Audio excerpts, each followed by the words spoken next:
And I now call this meeting to order of the City of Lynn's Food Policy Council on this February 12th, 2025. And we will start off with a roll call.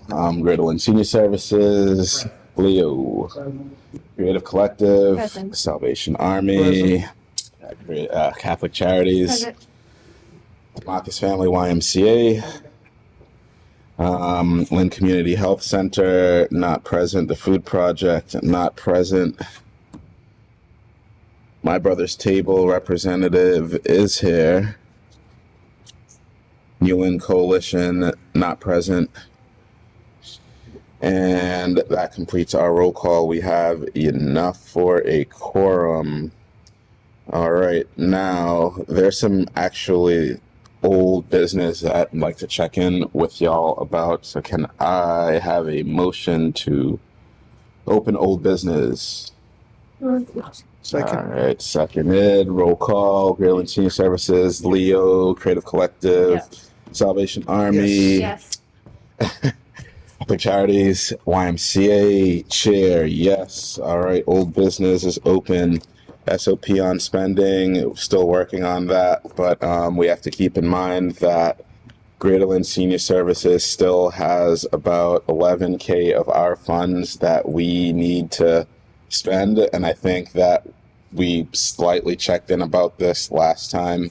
Some of that, well, a small portion of that would go towards M being the admin, and some of that going towards clothing or branded items, and we'd still have a lot left over. Given there might be some economic uncertainty, we should be strategic with how we spend those funds, and also GLIS can't hold on to them forever due to auditing purposes, and they also have to, answer to, what's this funding doing there. So if y'all can, there, Jeannie, and just marking for the record that UMass Extension Nutrition Program is present. But if y'all can start coming up with some proposals, even if that proposal is like we hold on to it for something else, funding might get a little bit, but the amount of funding we've gotten in the past, we might not be able to get that for a little while. And so, yeah, an open conversation. What do we need to spend money on to just maintain? Like, what's the operational budget? So we don't really have, our operational budget has been it's been a mix of funding that GLIS in Phoenix has for us. It's been a mix of the MDAR's Local Food Policy Council grants. It's been some private grants. And so But what do we need? if you're asking me what we need strategically, right, I would like to get one of the priorities that we've identified in the community food assessment plan, make some headway towards that. That makes sense. Transportation The is a big one. transportation, I have a whole thing on that. Given the times, transportation is going to be super important. People aren't feeling comfortable coming to places anymore, and because we provide such a, vital, it's food, we need to be strategic about how we adapt to circumstances. Regardless of, and I'll speak to this some more, but let's just say that our community food assessment plan has highlighted transportation even before anything, and given the times, that is what I think will allow our programs to keep on, I'd say, growing, not even just operate, but grow, because based on some conversation, the dynamics to coming to brick and mortar places might be impacted, but So more if on we that. finalize the community food assessment plan draft today, Yes. then we can start working towards one of the items on it and put that budget towards it. Yes, and so once we finalize it, we are submitting it to the city council, And they have to. and then anyone can come to any of our member organizations and be like, oh, so tell me about this. Yeah. Pretty much, we'd own that, but yeah, and then we can start applying for funds with it. We can start doing strategic planning with it. We can take the next steps. Then I would maybe make I don't know if this is the right motion, so feel free to talk through it with me. But once we have this finalized and approved, to put some of these funds that we're looking at towards an item within that draft to be set immediately, like to immediately use. I know I'm saying the word immediately and it's government Yeah, work. immediately has ramifications to it. To be used, Very intentionally, I said that. I would say to be used after approval. But we approve it though, so it Well, I would. mean, Yeah. doesn't have to go to city council for, But can we earmark it? We approve it, and us sending it to city I mean, they're the city council; they oversee everything. But it's like, here, this is what we think are the issues with food in the city, and this is what we're going to work on. Let us know if you agree with that. But given the trust and backing that the city Yeah. council has historically given us, I'm pretty sure they're going to take our word for it. So, that being said, might I suggest after? We should put a time limit on it. It shouldn't just be let's use it. It should be within one meeting after approval, because then we can dedicate a whole in-person meeting to. I like that. What do y'all Just think? getting something done. That Right. would be nice. So I believe that motion would be. What do you got? no, I wanted to ask to make sure these funds, does it have to be on whatever we put on the plan, or can it, if something comes up that's not in the plan, can that money be allocated towards that? So it depends on the language that we use for this motion. If we say it depends, it depends on the language we use for this motion, and we can always change. We can always change the motion or whatever we say next time, but how we spend the money, at least ethically and legally, it'd have to be committed to what we say. So if the motion was, for example, and this is not the motion, make a motion to use the funds specifically towards the community food assessment plans after we meet once. That means all of the funds, because we said specifically to it, like, but a motion could be, for example, 70% of, or we can just leave it. I think we should dedicate a percentage to it. Yep. Because do we want to? We can dedicate all of it, but keeping in mind there's merchandising for the organizations that we were to spend on, and so. I mean, I would just say to further an initiative. Okay, that covers a lot of different things. Yeah. So that would motivate us to have to start using those funds after. I'd like to dedicate a meeting to implement an initiative Okay, utilizing the funding that we have currently. gotcha. Does that work? Yes. All For right. So President Future. the motion is that we are not committed, but what's the We will word? dedicate. We will dedicate the funds toward food policy initiatives after one meeting that is dedicated to discussing how we're going to do that, with the intention that the funds are to be spent. Do I have a second for that? Second. Okay, all right. Roll call. Cradle and Senior Services, I like Leo, it. UMass Extension, Yes. Creative Collective, Yes. Salvation Army, Yes. Catholic Charities, YMCA, Chair, yes. Motion passes. And so, let me just make a note to myself.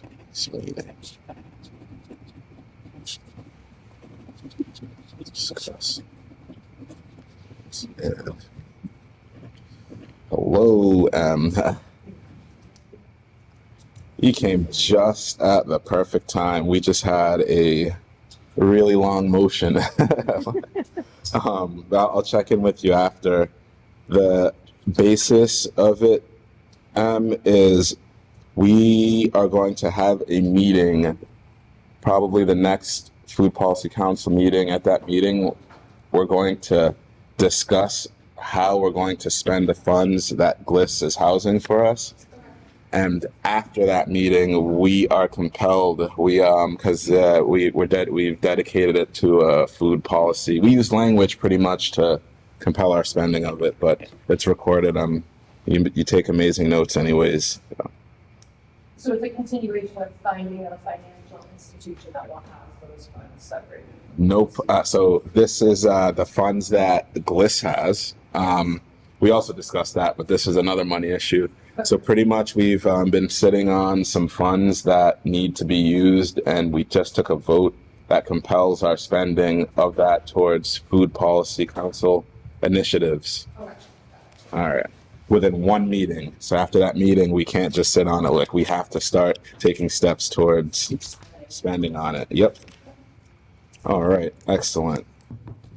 We already discussed representative from Citizens In. Still on old business, inviting a representative from Salem Food Pantry. So I spoke with Robin Burns, and she will be coming to our March Food Policy Council meeting. And as you know, lots of residents from Lynn frequent Salem and vice versa. And, the Salem Food Pantry is a friend of the City of Lynn's Food Policy Council and Phoenix Food Hub. And so this has been a long time coming anyways. And so that has happened, and that's finally had some movement. I feel like that's been on our old business for a while. Also under old business, inviting the state delegation. I still think any discussion on that? What do y'all think? I would love to have the conversation, so it's an activism kind of conversation, right? But I'd also like them to see us getting something done. Okay, right. Well, we've gotten stuff done. I know. Like, But I want to get them excited about it. Is this Right. something like if we're going to implement something next month, or we're going to work on implementing or coming up with a plan of implementation? I think it sounded like, right? Meeting for a meeting. Yep. Is it the postmortem of that initiative that we invite them to, or is that too far off? No, it's not. We have no, we could do that, and that gives Does us that time make sense? to Like, we plan it, we implement it, and then as we go back through it, we're like, oh, here are the wins, here are the challenges, and they can witness us kind of going through the wins and the challenges and how they can help with that. Does that make sense? Yes. I'm just throwing ideas out there. Do you think that we should tell them there should be some sort of touch point at the beginning, like, hey, here's this food action plan, and you're the expert on, so like, should there be a touch point, you think, at the beginning? There should be a touch point continuously, but What would that look like, y'all think? My question is, how does that relate to our funding? Right now, there's a whole vast of initiatives that are being considered, before. We're just talking about the state legislature. The Project Bread has been, sending out. Yep, we actually have a project that our partners. And the food coalition. So how does that link to that? That's a great question. So here is one that immediately comes to mind, is that MDAR did not have a local food policy council grant this past year, and it has for 2 years. And so that's one area that has touched us directly. Another is HIP. I still think there's some moving parts to that, and also I think there's some things that rely on it federally, at the federal level. No. Yeah, the federal. So the state HIP program. We had federal monies originally, which was now called GusNIP. Yep. that has long passed. We spent that money really super fast. And as a result, the state legislature, because it showed it was a great economic development boon to our farmers, the combination, that's why that program went forth. And unfortunately, there wasn't enough money appropriated for it to cover the entire year at the rate of 40, 60, 80. Yep. And they decided when they were running out of money, they would either go into the shutdown until the next fiscal year or reduce it to 20, and they decided on 20. And I also share with you GusNet, which is the national program. I just learned today it was removed from the USDA website. So they don't know whether that's going to end up being restored or not, but the national program was removed. What would be the best plan of action to address? All right, the state one is, there's an ongoing initiative already for us to join in on that in terms of one, there is trying to get a supplemental budget where that is. And the second thing, enough money appropriated as of July 1 at the higher level of 40, 60, 80.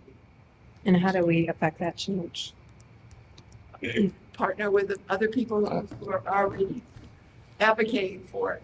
Yep. Well, in other states, I think is the key. Like the Massachusetts representation is pretty solid on on supporting funds for foods. It's just when we start to talk about other states where they need more input from folks. Yeah. But there's a difference between the HIP program is a state program right now. So I think both, actually, and by both I mean, so I think there's work that, like, wearing the hats that I do, I think there's work that the state officials can do themselves for the food system here in Massachusetts, for example, the supplemental budget for HIP, putting some money aside for local food policy councils, definitely, and also I think at the federal level now, that's I would love to hear what y'all think, because at the federal side that affects SNAP, like SNAP, I have like everything. And is this helpful? The Food Research and Action Center, it gives you some actions, like 3 key actions to take. There's a sign out letter, a spread the word. Do we have? Oh, yes. I'm sure we do. Figure out So, how I understand. but just in case, do we have a steps are up saying it out loud. congressman that represents this area that Frack. part of Yeah, Frack has got. also the invitation, just so that Is that in his case or in her that's what the case committee is can doing? advocate for a city like Lynn if they represent Lynn. absolutely, Okay, so I asked if there is a Congress person, he or she can be also part of that invitation to attend with the state delegation. That way, he or she can advocate for us in terms of if this is the biggest cities that it's on their radius of coverage, can say, well, Lynn has 100,000+ people, and out of that, 15% or 20% now is food insecure. We need fundings for that on a federal level when it talks about food. For sure. Rep Moulton has came by here a few times. I've met with Senator Markey. The local delegation you see them all the time. Senator Crichton, Rep Reed, they're super passionate and available. And also, yes, right. And also, I think what is worth us considering is what Tia mentioned, like, they count on us to kind of show them, like, what has happened, what's working, what's not working, and what can they do, how can they advocate, what sort of statewide things they can tweet to help us out. And so I think while we engage them, I think we should have some sort of, in addition to our food assessment plan, just some data or specific examples of how and why and what we need. Okay. can I make a motion? I don't know if using her language, can we say that first meeting, we would like to invite the state delegation and the federal representatives so they can see our plan and then the little bit of money that we have, how we allocating. So it shows, what will be the word I'm looking for? Good stewardship or whatever we receive. That So- way they can advocate. So that would be, we would need to modify the motion, which I Well- think we can do. And also sorry, Chia. I would push back a little bit and Uh-oh. say have it be not the planning process, but the after, The like, execution. the after Yeah. process when we go back and we review, because we have a habit of talking in circles and I don't want to bore them. They get bored super easy. So like, that was going to be actually my question is Sorry. like, what's Oh, the, no, it's good. In the meantime, there is the FRAC sign on, no cuts attempts to weaken SNAP. Have we signed off on that as an organization? my motion was going to be, great question. My Sorry, motion was going to jumping be that Jeannie, because she is a champion in like food policy for state and federal level. If you could maybe look up a couple priorities that we can sign on to that you can bring back to us that we can discuss, or anyone, but I know that. There's that one right there. All And right. we could do this right now because the budgets are tomorrow. Yeah. All right. So then, Thank you for calling that out. Well, there was also at 4:00 today going on right now. Yeah. Senator Markey's having an a virtual open house. I forwarded you that. link. sign on to that. All right. So we'll make that motion to sign on, and then you can just forward that, or okay, Can yeah, we just fill it out right now? we can. And If you how? vote on yes, I'll read it out loud and you guys can tell me if you agree.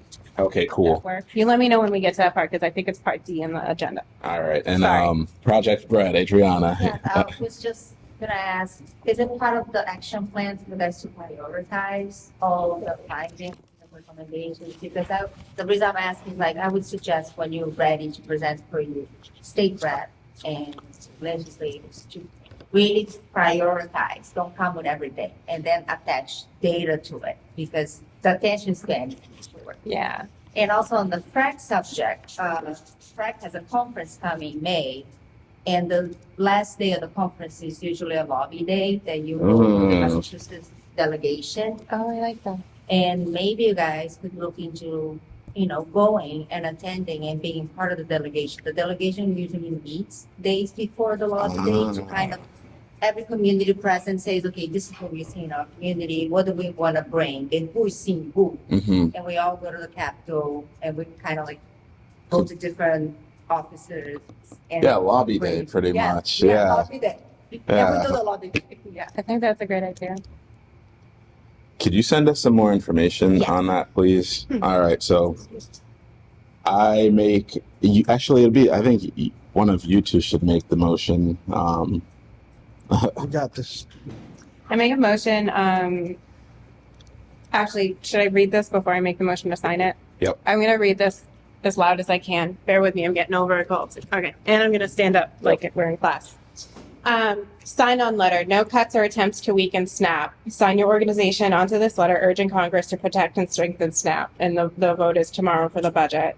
Dear so-and-so, House Senate Chair, ranking leadership, we, the blank nation, state, this will be filled in when we do it. Organizations representing the communities across the state urge the House and Senate to reject proposals for any cuts or attempts to weaken SNAP and the child nutrition programs. SNAP remains a strong and effective tool in the fight against hunger and poverty. It is an essential lifeline for millions of families across the nation. Proposed SNAPs to cut threaten the food security and health of vulnerable individuals and communities. Why SNAP matters. SNAP provides much more than food assistance. It's a critical support system that promotes food security, economic well-being, and better health outcomes. This program plays a vital role in addressing hunger, reducing healthcare costs, and improving long-term prospects of households with low incomes. Number one, SNAP promotes health and well-being. SNAP has been shown to improve health outcomes across lifespan, from better birth outcomes to improved diabetes management. Research has demonstrated that access to SNAP reduces the likelihood of childhood obesity, lowers psychological distress, and decreases the need for costly medical treatments. SNAP is linked with reduced healthcare costs and utilization, such as decrease in emergency room visits, which can decrease Medicaid and other healthcare spending. Conversely, cutting SNAP benefits would have detrimental impacts on health, especially for children, older adults, individuals with disabilities, increasing food insecurity and related health complications. Cuts to SNAP are likely to increase healthcare spending. Number two, SNAP supports economic stability. SNAP not only helps the individual families to meet their basic needs, but also boosts the economy. The majority of SNAP benefits are used within 3 weeks of receipt, which is a strong investment in local economies. Every dollar spent on SNAP can generate between $1.50 to $1.80 in economic activity during an economic downturn. Studies have shown that children who benefit from SNAP early in their life experience increased educational attainment, improved job prospects, and overall well-being as adults. Cutting SNAP would undermine both short-term and long-term economic benefits and harm local economies, especially in the rural and low-income communities. The impact of SNAP, almost there. Cuts to SNAP would not only increase food insecurity, but also shift the burden of food assistance to local governments and charities, which cannot fully meet this need. For example, while emergency food programs help, they only provide 1 meal for every 9 meals that SNAP supplies. The proposed cuts would further strain food banks, food retailers, and those serving vulnerable populations. Additionally, reduced SNAP benefits would hurt the broader economy. Food retailers, including grocery stores and farmers markets, depend on SNAP dollars to stay afloat. In areas where food retailers are already struggling, any reduction in SNAP benefits would have catastrophic impact on businesses and the local economy. SNAP also provides a key pathway to ensure that school meals and the summer EBT program by allowing direct certification in these programs without an additional application. Cutting SNAP would have numerous ripple effects in these key nutritional supports, including reintroducing unnecessary paperwork for families and schools and causing some children who are eligible for school meals and summer EBT to fall through the cracks. These cuts, along with additional proposals to dramatically reduce the number of schools able to offer free meals to all their students and impose significant and burdensome school meal paperwork requirements, would limit access to free and reduced price school meals. A strong economy reduces participation in safety net programs. When people can find good paying jobs, reliance on government assistance naturally decreases. However, cutting these programs does not reflect strength. It only removes a bridge to self-sufficiency. So that is the letter that we as an organization would put our name on, Lynn Food Policy Council, where we're from, and I would put my name and say that I'm the representative allowed to speak as long as you guys vote that it's okay that I say we're behind this. So I make a motion that we as an organization sign on to this letter and have it sent off through FRAC, and that I am allowed to sign off on it on your behalf. All right, roll call. Maryland Senior Services, Leo, Mass Extension, Creative Collective, Yes. Salvation Army, Yes. Catholic Charities, Yes. YMCA, Chair, yes. That motion is happily passed. And thank you, Tia. That was a mouthful, but it was all super important. I mean, that impacts all of us here. That's the work that we do. It's going to make our jobs harder. So happy to sign on to that. Can I ask a question? Who is that going to again? So this is going to go to Congress, to our state representatives and like local delegation. It's done through the way some of these things, I love how I always do these for arts. You fill it out, it's through a reputable place, and they send it, they're the lobbyers, and they send it out automatically as long as you fill out the right forms. Right, the right. Right. They'll send that to Senator Markey and Warren. So Markey and Warren. And all of our reps. Awesome. Does it say the line item number or appropriation number for the legislation or the budget? The bill. Let me Question? see. I think this is part of the budget reconciliation activities that are going on.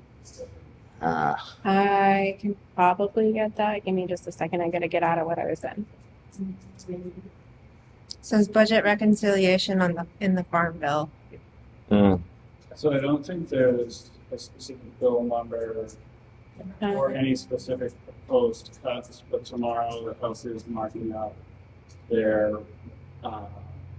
budget resolution, which would trigger the reconciliation process. The current draft calls for $230 billion in reductions under the agriculture subcommittee or committee, which I think that's over 10 years. So it's 23 billion. Oh, over 10 years. I have Okay. it. It's like 61 pages long, but yeah. And that is interpreted largely to be targeted. Thanks for. Teamwork makes the dream work, people. I mean, some of it is sort of ancillary policy changes. Some of it may be more direct reductions. No comment. Thank you for that. Yeah, so they are actively working on some reductions, and that's the time for that's E under old business advocacy and what we're doing. And we spoke about this last time, but everyone sees how it works. If there's ever any initiative or a cause that a member wants to attach to Food Policy Council's name to, you bring that to a meeting and let's sign on and do it. We also have to be mindful of any campaigns that are overly political, except food. When it comes to food, we do what science and what food policy says. There's no politics in food, and I think Republicans and Democrats would agree with that. But outside of that, a little bit of discretion. All right, that is actually any discussion around that. Thanks, Tia, Jeannie, Andrew, Adriana, everyone. That was a very important conversation. We definitely ironed out some questions I personally had. So that wraps up our old business. New business. Do I have a motion to open up new business? I have a second. Agree. Roll call. Greater Lynn Senior Services. Leo. Yeah. Mass Extension. Creative Collective. Salvation Army. Yes. Catholic Charities. YMCA. Chair. Yes. New business. We approved the November minutes. Can you believe that was like the last time we had like a quorum? But I know that like December and even January is just like a whirlwind of things. So I take it that we all reviewed the minutes from November. Do I have a motion to approve that?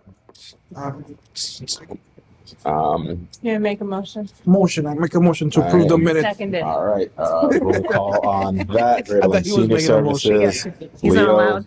UMass Extension, Yes. Creative Collective, Yes. Salvation Army, Yes. Catholic Charities, Yes. YMCA. Chair, yes. All right. Minutes approved. And we are under topic B for new business, which is finalizing the community food assessment plan draft. And I hope y'all have had a time to look at it. I did. I know I've read it pretty in depth. I think given the budget that we had, this was very well done, even though it's not, what's the word? We went with a qualitative approach, but even that qualitative approach, we still, I felt, took a good sample of questionnaires from the different populations that we serve. So I feel like it takes into account the different parts of Lynn's food system. I think it does speak to the issues that we've noticed in our work. I mean, right off the bat, it highlights transportation, which we've known since like the pandemic days to be a huge factor. It talks about its links to health, even screening, and yeah, I am pretty satisfied with it. and I would love to know what you all think. If there is anything that we should change, because at this point, I think we've looked at it a couple times. I use it as an example in one of my classes I'm taking for psychology. nice. Yeah, that was great. Nice. I make a motion to approve this plan and get it in front of city council. All right, finally, roll call. Greater Lynn Senior Services, Yeah. Leo, UMass Extension, Yes. Creative Collective, Salvation Army, Yes. Catholic Charities, Yes. YMCA, Chair, yes. Boom. All right, y'all. That is finalized. Congratulations to us. This is going to be our guiding document for the next couple of years. And given the current climate, we're going to need that. So, way to go, y'all. I'm going to ask you about how that went in your class. Oh, great. Yeah, that's It's good. I'm going towards a social work degree now. I went back to school. nice. And they were like, think of a problem in your community and how would you resolve it? And I was like, well, actually, Excuse me, we've just got this whole assessment. we have some of the best minds gathering every month. That's awesome. That's awesome. All right, so moving on to topic C, the HRSN infrastructure building grant. Nick, do you wanna? I don't have too much going on. All right. About my lead. All right. I think Can they haven't really given too much info on it. Because it kind of yeah, there's for the most part there's not. It's a grant. We get 250 for empowering our data collection areas, and Greater Lynn Senior Services and MGB are still talking about the logistics, and they'll keep us informed as that's happening. And Val said that she'll come in and speak to us whenever we want to know updates. So that's what's going on with that. might be easier for her to do. That's a great idea because we still have that. Yeah. Yep. She's in Hampshire. She doesn't come to the room. That is a great idea. All right. Under new business is topic D. New entries, summer farm, summer market. Jeannie, did you have some information about? So from what I know, new entry will be. Okay. Okay. New entry farm contacted me. I met with some of them last summer at a farm to school activity at the Salem Public Schools. But they told me that I guess last year they had done a mobile market at I know at Neptune Towers during the summer, which I was not aware of. But they were seriously exploring and definitely planning to have some mobile market operating during the summer. Not quite sure when it's going to start, possibly June, definitely July, August, and then thinking into September, October. And the day they're thinking of is Tuesday. The site that we looked at was Wall Towers, where they were last year as well, which is sort of like, it's at the edge of Wall Towers and across from it is St. Stephen's. So it's able to service both complexes. And I think there's another complex not too far away. And then they went on to look at Caggiano Towers, but I haven't talked to them about that. But we definitely looked at Tuesdays for the summer, and UMass Extension will be doing some crew demonstrations for them in the community room, which is right next to that, which will be advertised.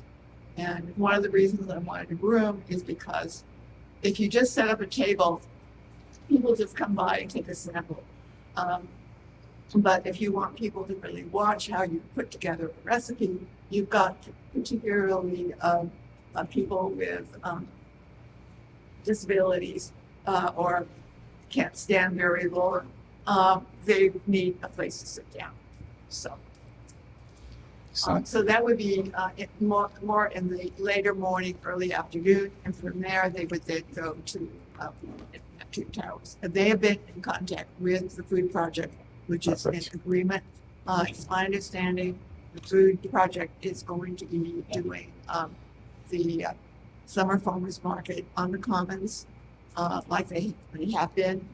They'll be in this building through I think the end of April on the second and fourth Saturdays, and then they're talking about going for May, June to the Common, but I haven't heard that that has been finalized. And they're talking about seedling sale on May the 31st at Eagles Farm. Could you repeat, what was the organization? I couldn't hear that you were talking about with the New entry, New entry, they're actually sustainable farming project. and they're located up further on the North Shore. They grow all sorts of vegetables, and they work with they have a number of mobile markets. No, that's okay. So you said wall towers across from Stevens? Is that what you said? Yes, right. Okay. Well, it's going to be based at Wall Towers. Okay. The reason I'm bringing it up is I've been talking with Salem Market. They're looking. So last year they piloted a mobile market at St. Stephen's Church, and they're looking to, I guess, add another mobile market in the area, and they're trying to determine a good location where there's need. And so I was tasked with soliciting ideas of places to consider for that. Wouldn't you consider like the places where we have identified through our Yeah. plan that's more in need, whether it's west or east? And it sounds like the Actually. Commons feels very well served Yeah. at this point. Kingsland. Yeah, Westland, yep, yeah.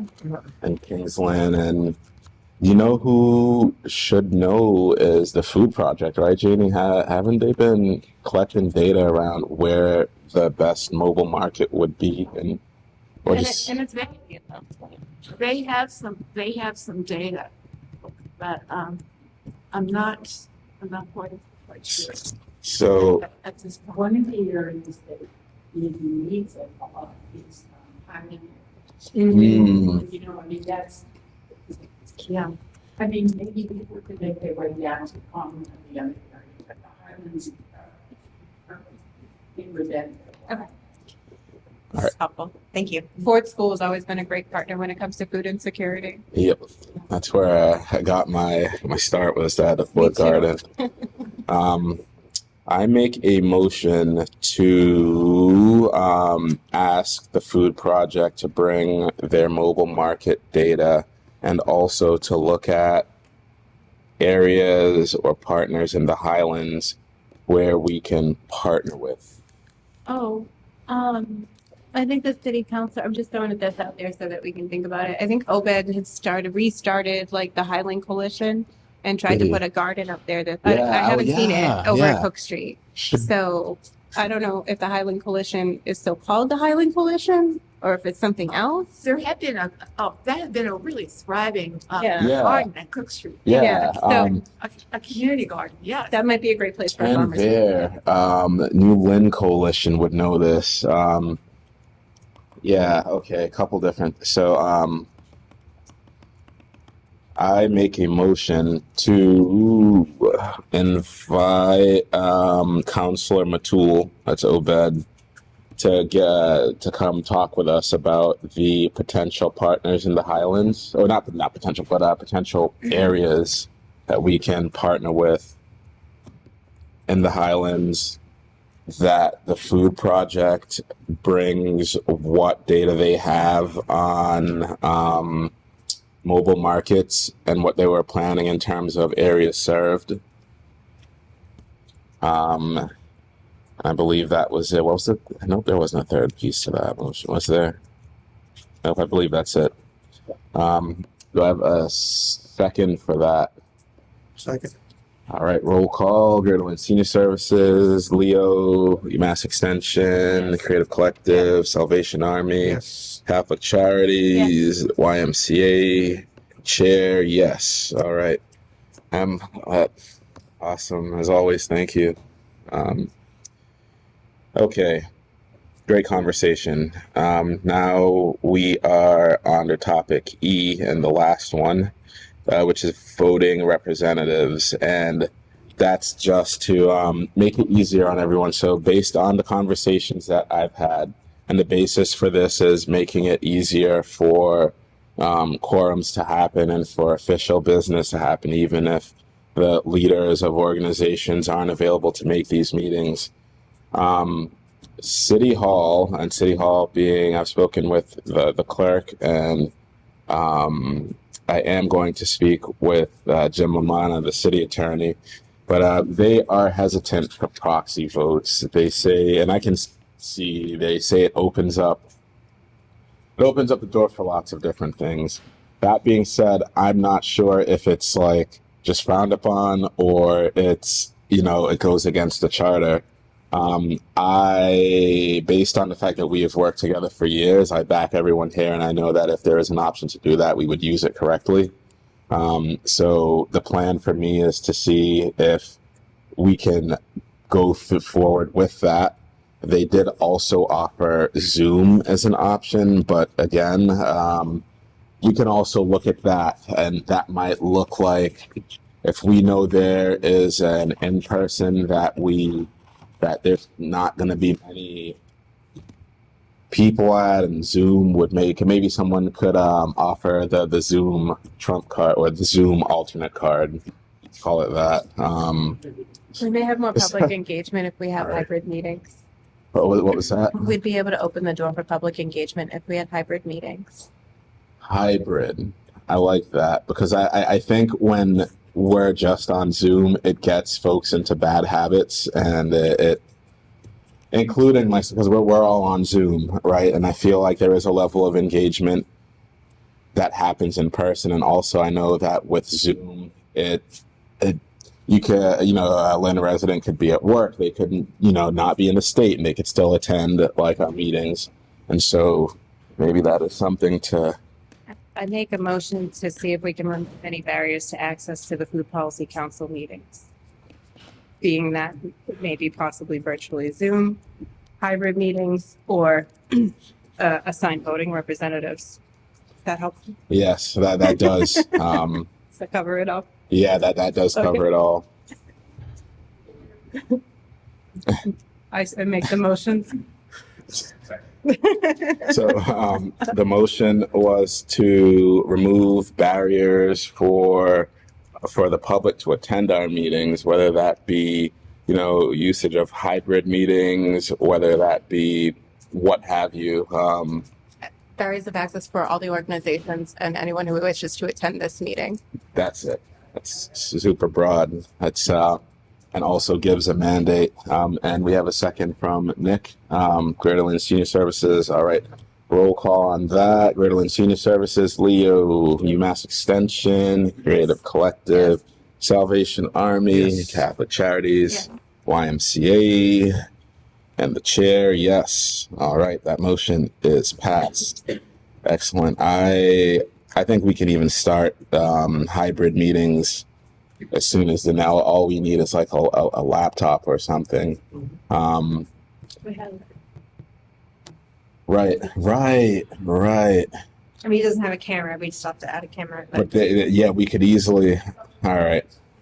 That does open it. That's a great conversation, y'all. That made me realize we could have been broadcasting. I mean, we do, but not in the sense of like tuning in live. Like I know people on Facebook would love to tune in, even on YouTube Live, even on there are a bunch of different platforms that would definitely. I think we just need a city Zoom to do it. That's what we do for our public art commission meetings. Need a city Zoom. It has to be like official. Like I can't just whip one up. We can use our funding for that because they are some of the Zooms, even at City Hall, the departments are like, no, this is our Zoom. We gotta, and I think that way we could use it for official business for whatever we need. So, awesome. All right, and that is it. Actually, I am going to bring up other business because, and this will be quick. Do I make a motion to open up other business? Do I have a second? Second. All right, roll call. Greater Lynn Senior Services, Leo, UMass Extension, Yes. Creative Collective, Yes. Salvation Army, Yes. Catholic Charities, Yes. YMCA, Yes. Chair, yes. Other business. So, as the chair, right, I have been getting complaints, worries, anxieties about the climate and enforcement for immigration. As we know, Lynn is a very diverse city. Folks have documents, some don't. We don't discriminate against who has documents and who doesn't when we talk about like food access, right? And that being said, our programs will endure no matter the administration. There are ways, and this is not even getting political, there are ways that our programs can and will go on through whatever happens. And transportation is a big piece of it. And again, transportation was identified in our food action plan before an election, before an administrative change. We knew this needed to happen. And it just so happens that that transportation piece will reduce barriers for lots of folks now who are hesitant. And so to y'all and whoever, Lynn residents who are watching, just know that, and I've said this a few times, we have your backs and we always will. Our programs and our people here in Lynn are super resilient, and ask not to worry. Like, we are here. Anyone have any comments or want to speak to that? All right, hearing none, I move to adjourn the meeting. A second. All right, roll call. Greater Lynn Senior Services. Leo, Mass Extension, Creative Collective, Yes. Salvation Army, Catholic Charities, Yes. YMCA, Chair, yes. Meeting adjourned. Thank you, y'all. Great meeting. Thank you.